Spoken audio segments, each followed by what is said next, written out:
বন্ধুরা দেখো, আপনাদের সামনে একটা 32 ইঞ্চি টিভি নিয়ে এসেছি। ফাইনালি আমরা মাদারবোর্ডটা লাগিয়ে কমপ্লিট করে দিয়েছি। আপনাদের দেখাই মাদারবোর্ডটা বাইরে থেকে দেখতে পাচ্ছেন, আপনাদের ভেতর থেকে দেখাই। ইউনিভার্সাল মাদারবোর্ড তো অনেক সময় অরিজিনাল বোর্ড পাওয়া যায় না, তো আপনাদের টিভিটাকে এইরকমভাবে কমপ্লিট করতে হয়। তো আমার নতুন টেকনিশিয়ান ভাইদেরকে বলি, তোমরা অরিজিনাল বোর্ড যদি রিপেয়ারিং না হয় তো ছেড়ে দেবে, মার্কেটে মাদারবোর্ড পার্টিকে বলে লাগাবার চেষ্টা করবে। তো অনেক সময় কাজটা আপনাদের ফেরত দিতে হবে না।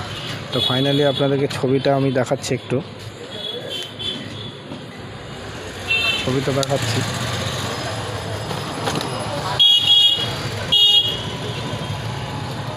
সুইচ অফ ছিল, যার কারণে দেখানো হয়নি। তো আপনারা একটু ডিসপ্লেটা দেখতে পারেন। তো এটা যে মাদারবোর্ড ভিডিওকন লেখা হয়ে আসে, তারপরে এটাকে লেখাটা চেঞ্জ করতে হয়, সফটওয়্যার মারতে হয়। তো অনেক সময় এই কন্ডিশন এখন চালু হয়েছে। তো ভালো লাগবে, লাইক কমেন্ট শেয়ার অবশ্যই করে দেবেন।